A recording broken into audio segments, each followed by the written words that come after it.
everyone, welcome to Hanging Out with Dee. I'm Dee Harris, and today I'm super excited to have my good friend, Dr. Mary Larew, with us. She's the new executive director at the Danbury Music Center, and we just want to talk a little bit with her and find out what's going on. Hi, Mary. Hi, Dee. Thank you so much for having me today. So, you come originally from Iowa, right? I do. Tell us a little bit about your life in Iowa. Well, I'm very proud of my hometown, which is Iowa City, home of the University of Iowa and the Hawkeyes. And I was the fourth generation of my family to live on the same street. My great-grandfather came there, set up a plumbing business, and several generations stayed. So although I love Danbury, I'm very happy to be here. Iowa City's still home, too. Yeah, awesome.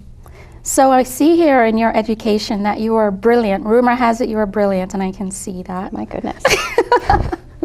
You were the 2005 Marshall Scholar. Tell us about that.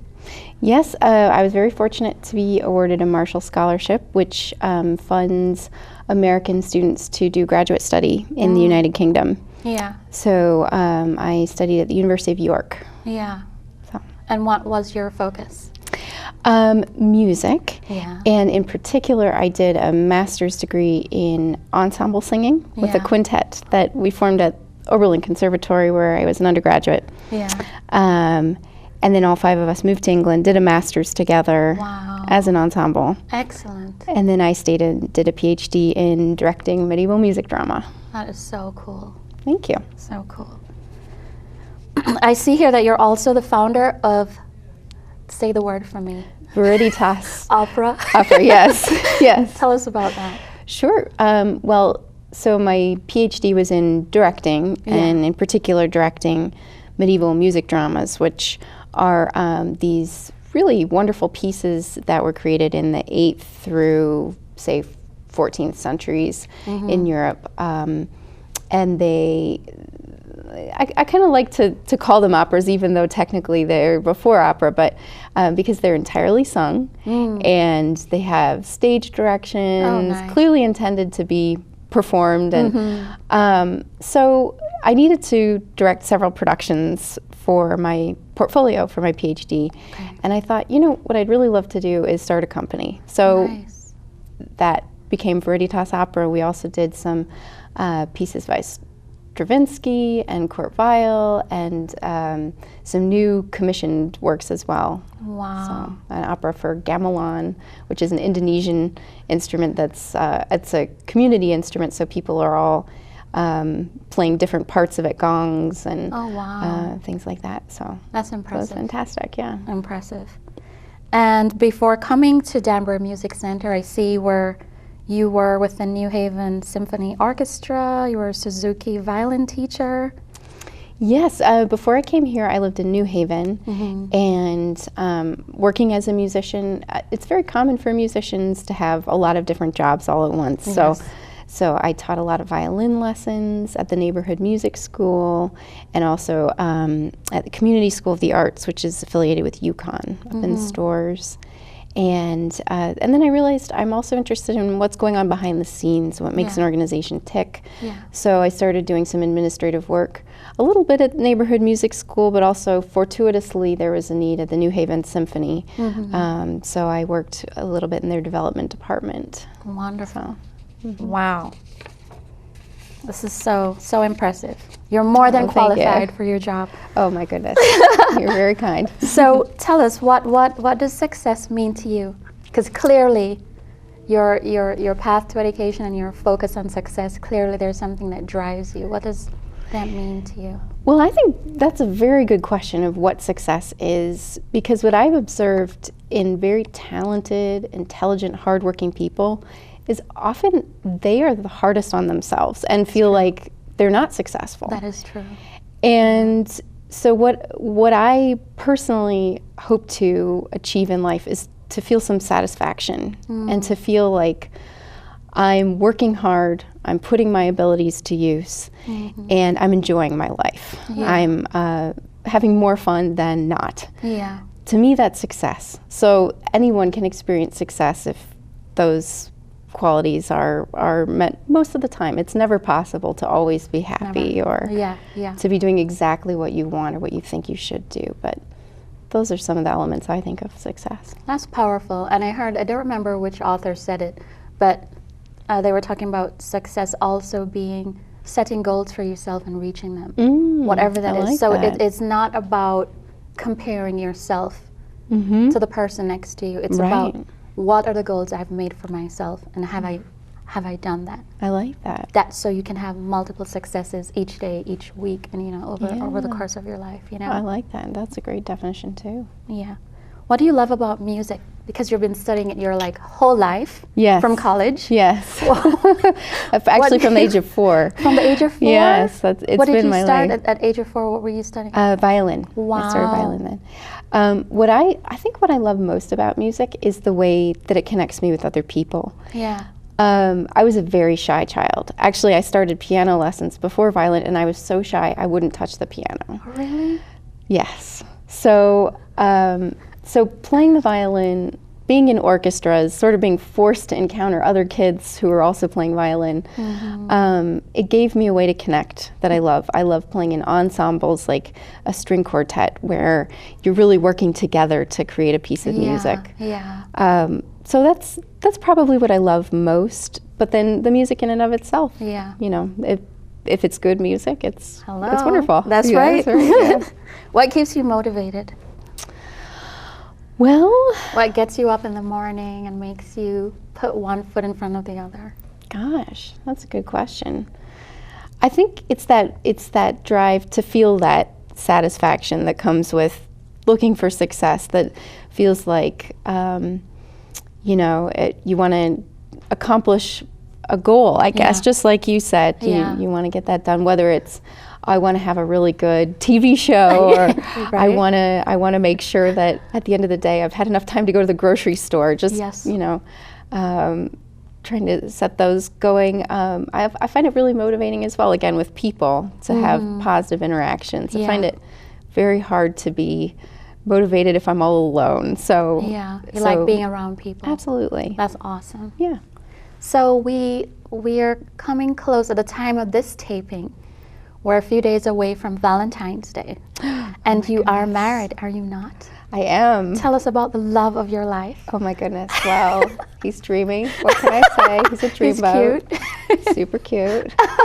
And I met Sam in England. Oh wow, he's British? He is British. Totally cool. Very cool, yes. And so I'm very proud of him. He's an extremely hardworking, talented guy, and right now he's doing a PhD in sociology at Yale. Impressive. And I'm very lucky to be married to him. He keeps me organized, and maybe I should have said that about what keeps me motivated. Your husband. He's a taskmaster. he's a tough cookie. He is. So, yeah, we're a good match. So cool. What is the mission of the Danbury Music Center? Since you've been there, that's a big impact that you're making here in our community. I know there was a concert the other day that was all the rage and all the buzz. Oh. What is the mission and the goal, or what are some of the things that you want to bring change to? Sure. Well, the Danbury Music Center is just a wonderful organization that has been in this area since 1935. Wow. So we're almost at our 80th anniversary. And the mission is to provide classical music experiences. I'll use the word experiences for people in the area. So that's the opportunity to perform. If you're a performer, we're going to hear from one of our most fabulous violists later in the show. Yes. But also for audiences, people who just want to sit and enjoy the music. Most of our concerts are free. Okay. We've been doing a lot of performing in the new Performing Arts Center at WestCon, which is just a wonderful venue. Oh my goodness. Yes. Beautiful. Yes. The building is a work of art itself when you get there. It is. We have a fantastic Nutcracker Ballet, which hundreds of kids each year participate in. Next year, your daughter will. Yes, good. That's the plan. Good. We'll check in next year. Yes.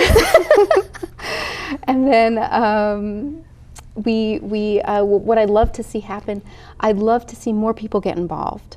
Because what I'm finding is people who know about the Music Center love it. Yeah. And some people just don't know about it. That's true. And so once they know about it, I can only assume they'll love it. We're gonna spread the word. That's what we're doing. Thank you, Dee. So how do we get people involved? How do you want people to get into? Are you looking for musicians to participate? Are you looking for people to come out to your events? What are you looking for? All of the above. Okay. We're looking for if right now most of what we do is classical music. So. Yeah.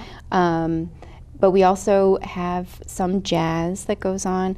But basically, you know, I'm new to the area. I want to hear from people if they're looking to get involved in music. And if there's not a program that we have that can suit that, maybe we can start a new program. It's a time of trying new things. We had a fantastic vocal workshop with Usha Kumar, who is on this channel quite a lot, that was in Carnatic music, Indian classical music. Wow. It was fantastic. And I never would have thought of that on my own. She asked if we could do it. Yeah. Wonderful. So, and we have a summer program that is just fabulous for kids. We're kind of doing a relaunch this summer. Okay. It'll be the Danbury Music Center Summer Festival. Ooh, we like the word festival. It does sound nice. Yes, it does sound exciting. Yeah, good. It's working. Yes. It's working. That's good. So, and I'll share a little clip about our strings program. Nice. But yeah, people who are looking for a good concert, we have a website, danburymusiccenter.org, Yeah. so you can see what's going on and see Awesome. what you might like to check out or get involved with. Awesome. And we'll put all of that information as well on our Facebook page so that anybody who Fantastic. wants to ask questions or, you know, shoot a message over to Dr. Mary. I love calling her that. She hates it. We'll be able to do that as well. So in a few minutes, we're going to be able to see a little bit about this summer festival. Fantastic. And then we're going to hear from the amazing Jonathan. But let's play a little game called Life Questions. All right. Okay. What do you know for sure? What do I know for sure? The last guest I asked that he was like, death and taxes. That's what I know for sure. Well, that is gloomy, isn't it? A little bit sad. Yeah.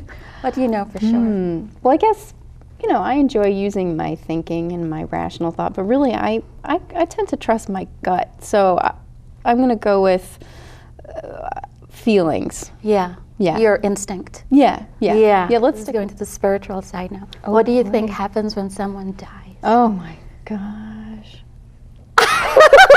Mary's like, what? I don't know.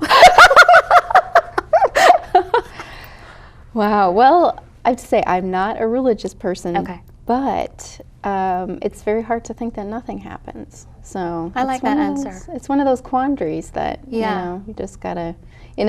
Ironically, you gotta have faith, I suppose. Yes. How ironic is that? So let's leave it at that. I agree. I think.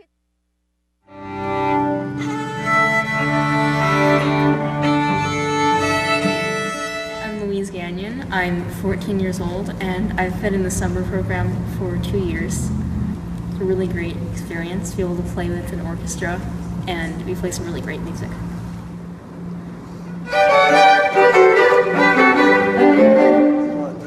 Hi, I'm Camden Archambault. I'm 13 years old. I have been to the summer program for 2 years. I started off really young, and it's probably one of the biggest learning experiences I've had.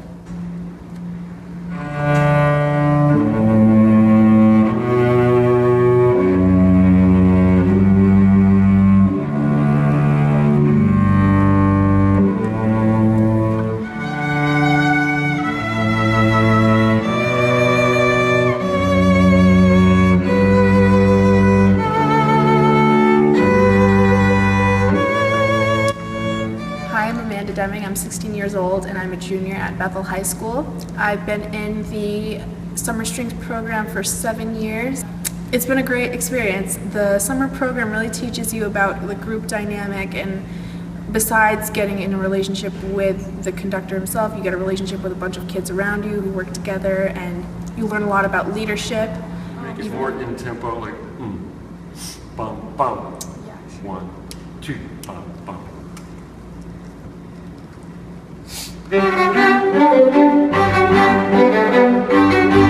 I'm Larry Deming. I'm the director of the Summer Strings program. I'm also concertmaster of the Danbury Symphony Orchestra, which is another part of the Danbury Music Center. I started out on violin in the summer strings in the Danbury Music Center when I was a kid. And I just thought it was great. It was a lot of fun. I had played piano before that, but playing violin in a group was just a lot more fun.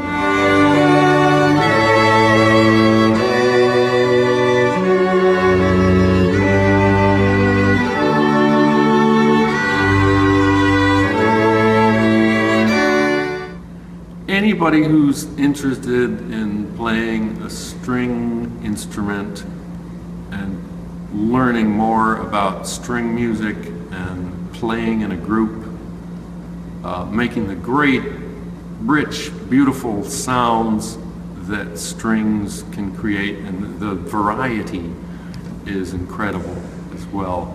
And you've got the dry, short sound of pizzicato, and you can play very quietly and in thick textures and really loud and digging in on the G string, or way up on the E string, the brilliant sound of the E string, or the beautiful tones in the middle, and you've got the violas. I love viola now. And you've got the cello, love the cello with that deep sound and basses filling it out. What's not to love about it?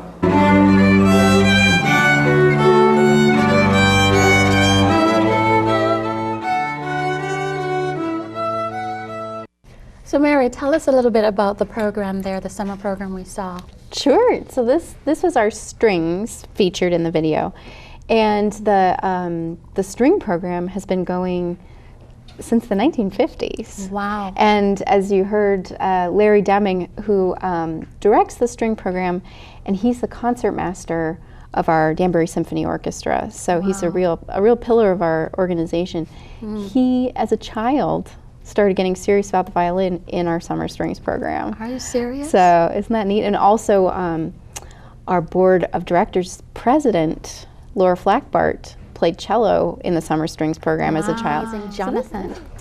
The amazing Jonathan, also known as Jonathan Milard, played in our preparatory string orchestra as a youngster, and then went off to college. He's a composer, he's a fabulous musician, came back and said he was prepared to join the symphony and the community orchestra. So we're very lucky to have him. And so in addition to his wonderful viola playing, he's a fantastic composer. Oh, wonderful. So, but today he's going to play some Bach for us. Wonderful. A prelude. Bach? Yes. Ooh. So enjoy. All right. Jonathan.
Jonathan. That was beautiful, beautiful, beautiful, beautiful.